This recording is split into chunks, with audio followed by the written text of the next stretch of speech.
बाबा साहब डॉक्टर भीमराव अंबेडकर जी की यहाँ पर प्रतिमा मौजूद है आप लोगों के बीच में।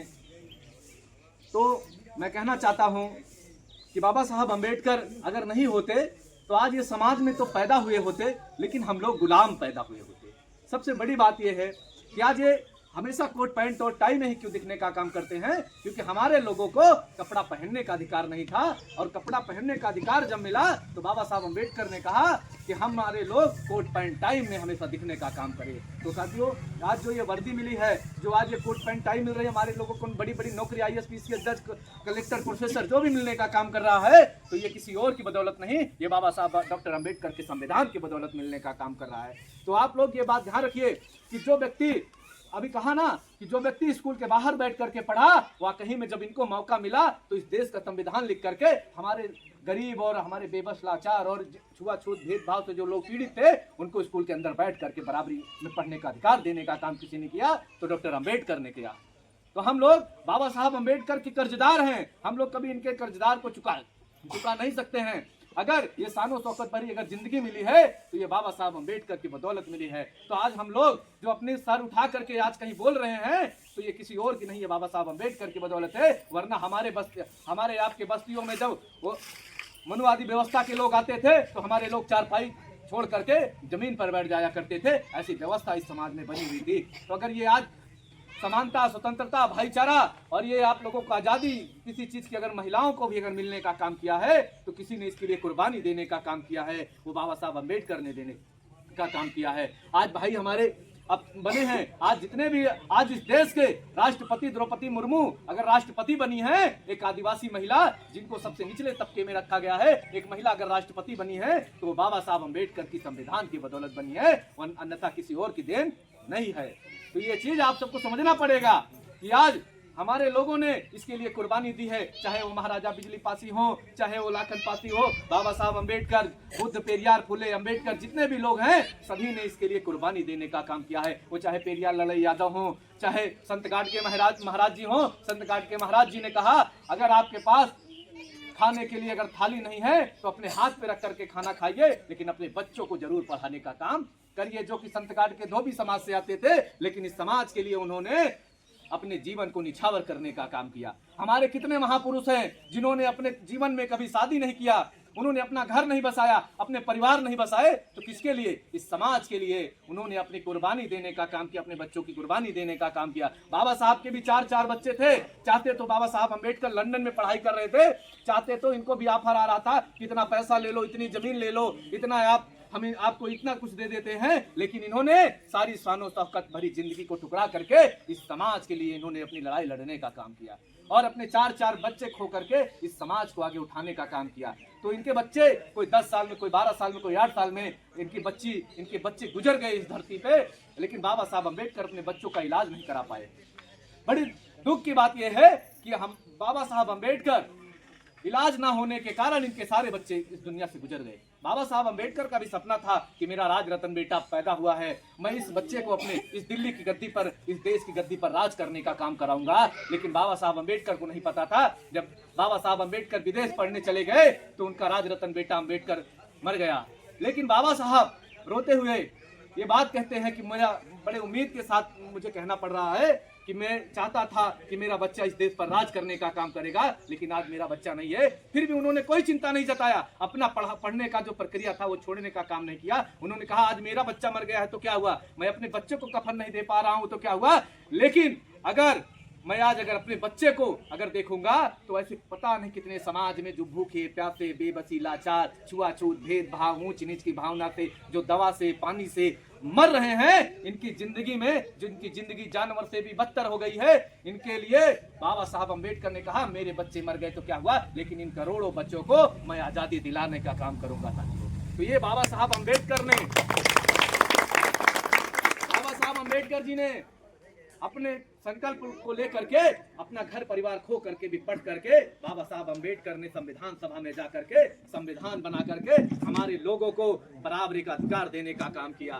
तब हमारे लोगों को अन्यथा किसी चीज का अधिकार नहीं था, हमारे लोगों को संपत्ति रखने का अधिकार नहीं था, हमारे लोगों को पढ़ने का अधिकार नहीं था, हमारे लोगों को कपड़े पहनने का अधिकार नहीं था। जहाँ पे सारे लोग पानी पीते थे वहां पर पानी पीने तक का अधिकार नहीं था। बाबा साहब अम्बेडकर एक दिन इसी तरह कॉलेज में गए और 6 साल की उम्र में कोई बच्चा, इस बच्चे को पता नहीं होता है कि छुआछूत भेदभाव क्या होता है, जातिवाद क्या होता है, लेकिन डॉक्टर अम्बेडकर जब स्कूल में जाते हैं तो सारे बच्चे जहाँ पे पानी पीते हैं, बाबा साहब अम्बेडकर को पानी पीने का अधिकार नहीं था। जो कि बाबा साहब अम्बेडकर ऐसे व्यक्ति नहीं थे, इतना ज्ञानवान थे, उनको पानी पीने का अधिकार उस मटके में, जिस मटके में सारे बच्चे पानी पीते थे, वहां पर अम्बेडकर पानी नहीं पी सकते थे। जब चपरासी आता था, जब टोटी खोल देता था, तो डॉक्टर अम्बेडकर इसी तरह अंजुरी लगा करके पानी पी लेते थे। अन्यथा जिस दिन चपरासी नहीं आता था, उस दिन बाबा साहब अम्बेडकर 6 वर्ष की उम्र में घर पे आते चले जाते थे। एक दिन बाबा साहब अम्बेडकर को प्यास लगी थी और चपरासी नहीं आया, बाबा साहब अम्बेडकर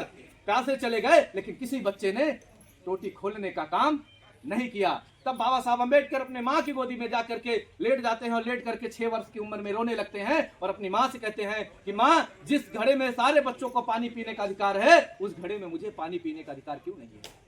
तो उनकी माँ रोते हुए कहती हैं कि बेटा, तुम घर से अगर जाया करो तो पानी पी कर जाया करो और घर आते ही पानी पी लिया करो, क्योंकि उस घड़े में हमको तुमको पानी पीने का अधिकार नहीं। जहां पे सारे बच्चे पानी पीते थे, वहां पर बाबा साहब अम्बेडकर को, इन मसीहा को पानी पीने का अधिकार नहीं दिया जाता। लेकिन अम्बेडकर की मां ने कहा कि अगर बेटा तू चिंता मत कर, एक दिन ऐसा आएगा कि हम लोगों को भी पानी पीने का अधिकार मिलेगा। लेकिन बाबा साहब अम्बेडकर ने उस दिन से इतना कहते हुए उनकी मां रोने लगी और रोते हुए जब अपनी मां को देखा बाबा साहब अम्बेडकर ने, 6 साल की उम्र थी बाबा साहब की, तो उन्होंने कहा कि तू रो मत मां, एक दिन ऐसा समय आएगा कि मैं जब पढ़ लिख करके बड़ा आदमी बन जाऊंगा तो सबसे पहले अपने लोगों को पानी पीने का अधिकार दिलाऊंगा। तब आज सभी जगह पानी पीने का अधिकार है। इसके लिए किसी ने लड़ाई लड़ी है। हमारे आपके आज जो हम लोग आज मंचों पे बोल रहे हैं, तो इसके लिए भी किसी ने कुर्बानी देने का काम किया है। आज आप लोग अगर कोई सामान लेने जाते हो तो उसके लिए भी कीमत चुकानी पड़ती है। आप लोग अगर किसी का कोई काम करते हैं तो उसके लिए भी कीमत चुकानी पड़ती है। लेकिन आप लोगों ने कभी ये नहीं सोचा कि आज जो शान शौकत भरी जिंदगी है, आज जो हमारे लोग नौकरी पा रहे हैं, आज जो हमारे लोग बढ़िया गाड़ी में चल रहे हैं, बढ़िया घर बना रहे हैं, तो ये किसी की बदौलत नहीं है, इसके लिए किसी ने कुर्बानी देने का काम किया है। वरना हमारे लोगों के गले में हांडी, कमर में झाड़ू, पैर में घुंघरू हुआ करता था। हमारे लोगों की तो परछाई से भी नफरत करते थे। हमारे लोगों को पैर की जूती समझ करके हमेशा पीटा जाता था इसी धरती पर। लेकिन आज भी छुआछूत भेदभाव तो बाबा साहब अम्बेडकर ने संविधान में सबको बराबर दे दिया, लेकिन समाज ने आज बराबर नहीं दिया। समाज के बहुत सारी ऊंची जाति के लोग हैं जो आज भी छुआछूत भेदभाव इतना कायम और चतुर रखना चाहते हैं कि जाति के नाम पर हत्याएं करते हैं, बहन बेटियों का बलात्कार करते हैं, उनको मारने पीटने का काम करते हैं। और जो कि बाबा साहब अम्बेडकर संविधान लागू है, कानून लागू है, लेकिन उनके लिए कानून माने कुछ नहीं है। आज भी हमारे लोग थाने में जाते हैं तो परेशान रहते हैं, कहीं भी कोई अगर दुख सुख हो जाता है तो हमारे लोग परेशान रहते हैं। एक ही बाबा साहब ने कहा, ये बात ज्योतिराव फूले ने और मानवर कांसीराम साहब ने भी कहा कि जिस समाज को गुलाम बनाना हो, उस समाज की शिक्षा छीन लो, वो समाज ऑटोमेटिक गुलाम बन जाएगा। तो सबसे बड़ी ताकत जो है वो बाबा साहब ने देने का काम किया और कहा, शिक्षा वो शेरनी का दूध है, जो पिएगा वो दहाड़ेगा और जो नहीं पिएगा वो बकरी की तरह में आएगा, उसको कोई बचा नहीं। बाबा साहब ने कहा, हजारों तलवारें जमीन पर गिर जाएंगी जिस दिन हमारे लोग एक कलम उठाने का काम करेंगे। ये कलम में इतनी ताकत है, इस कलम में इतनी ताकत है कि जज चाहेगा तो पूरे गांव को फांसी दे देगा, और जज अगर कलम नहीं चलाएगा तो पूरे गांव को फांसी होने से बच जाएगी। तो ये बात आप लोग ध्यान रखिए। ना इस समय बंदूक में वो ताकत है, ना तलवार में ताकत है। अगर आज के चीज में कोई ताकत है वो कलम में ताकत है। जो व्यक्ति पढ़ा लिखा होता है उसका अपमान नहीं होता है। मैं आपको एक छोटी सी कविता 2 लाइन की सुनाऊंगा, उसके बाद समापन करूंगा। अगर मैं कहना चाहता हूँ, 2 बेटा आपका है, एक बेटे को आप लोग अंधविश्वास की ओर भेजने का काम करें और एक बेटे को अपने जो है पढ़ने लिखने स्कूल, विश्वविद्यालय, यूनिवर्सिटी, कॉलेज के लिए भेजने का काम करो। लेकिन एक बेटा आपका कांवड़ लेके जाए और खूब भांग पिए, गांजा पिए और मस्त रहे, और एक बेटा आपका अगर पढ़ने जा रहा है तो आप ये बताओ कि 20-25 साल बाद एक बेटा आपका जब पढ़ लिख करके कुछ बन जाएगा और दूसरा बेटा आपका क्या करेगा? किसी के खेतों में गुलामी करेगा, किसी के यहाँ गोबर उठाएगा, मेहनत मजदूरी करेगा। और जो बेटा आपका पढ़ा लिखा रहेगा वो क्या करेगा? वो भाई नौकरी पा करके वो पावर में आ जाएगा। जो पावर में आ जाएगा तो आप लोग ये बताओ कि ताकत किसको मिली? जो बेचारा कांवड़ लेके गया ताकत उसको मिली कि ताकत उसको मिली जो स्कूल जा रहा था? जो स्कूल जा रहा था ताकत उसको मिल रही है ना, वो ताकतवर हुआ, वो मजबूत हुआ। तो आप लोगों को ये समझना पड़ेगा कि ताकत कहाँ से मिलती है। मैं किसी का अपमान नहीं कर रहा हूँ, लेकिन आप लोगों को समझना पड़ेगा, जितने गरीब हैं उतने ही अंधविश्वास में डूबे हुए। अमीरों को कुछ नहीं होता, अमीरों के यहाँ उधाई नहीं होती, अमीरों के यहाँ कोई तंत्र मंत्र नहीं होता, लेकिन जितना सब कुछ होता है वो गरीबों के यहाँ होता है। कोई यहाँ अमीर का बच्चा आप बता दो कि उसका बच्चा कांवड़ लेके जाता हूँ, कोई नहीं जाता। आप देख लो, सरकार जब कांवड़ लेके जाते हैं हमारे लोग, तो सरकार उन पे लाठी चला, तो मतलब उनको फूल बरसाने का काम करती है। जब हमारे लोग नौकरी मांगने का काम करते हैं तो उन पे लाठी बरसाने का काम कर रहे हैं। वो चाहते हैं, सरकार भी यही चाहती है कि ये समाज के लोग कांवड़ ढोने का काम करे और ये हमेशा अंधविश्वास पाखंडवाद में डूबे रहें और ये लोग पढ़ लिख करके इस देश में राज करने का काम ना कर पाए। तो बाबा साहब अम्बेडकर हमारे आपके लिए जो काम के लिए वो सबके लिए काम किए हैं। मैं कहना चाहता हूँ कि हमारे किसी धर्म का हम लोग अपमान नहीं कर रहे हैं, लेकिन हम लोग समानता चाहते हैं, स्वतंत्रता चाहते हैं, बराबरी चाहते हैं।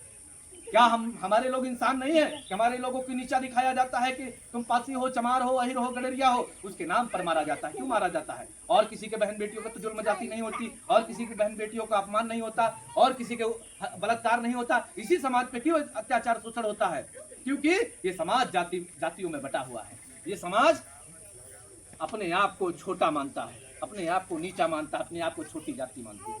ये जात पात कुछ नहीं है, आप सबको समझना पड़ेगा ये चीज। इसी के साथ मैं ये चाहता हूँ कि आज जो भाई हमारे आज बने हैं, मैं यहाँ से और भी आप सबको बताना चाहता हूँ कि आने वाली पीढ़ियाँ इनसे प्रेरणा लेकर के यहाँ पर पढ़ाई करके IAS PCS जज कलेक्टर बनने का काम करें। क्योंकि बाबा साहब अम्बेडकर ने एक बात कही थी कि जिस गांव में 2 वकील, 2 IAS PCS, 2 जज और 2 प्रोफेसर हो जाएंगे ना, उस गांव कभी पीछे नहीं जाएगा, उस गांव में कभी शोषण, अन्याय, अत्याचार नहीं होगा। तो ये कारण ये है कि हमारे लोग शिक्षित नहीं हैं, हमारे लोग पावर में नहीं है, हमारे लोग ताकत में नहीं है। तो आप लोगों को ये बात समझनी होगी। इसी के साथ अभी और भी जाना है दूर, इसी के साथ कि आप सब जय भीम, जय भारत, जय संविधान। एक बार मैं नारे के साथ समापन करूंगा। डॉक्टर बाबा साहब अम्बेडकर अमर रहे, बाबा साहब अमर रहे, डॉक्टर बाबा साहब अम्बेडकर अमर रहे, अमर रहे, जय भीम, जय भीम। मुकेश भाई जिंदाबाद, जिंदाबाद, जिंदाबाद, मुकेश भाई जिंदाबाद, जिंदाबाद, जिंदाबाद।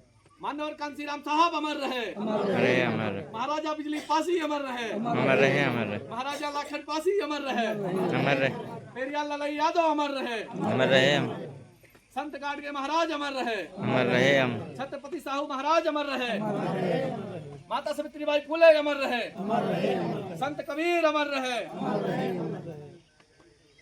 संविधान जिंदाबाद, जिंदाबाद, जिंदाबाद। जय भीम, जय भारत।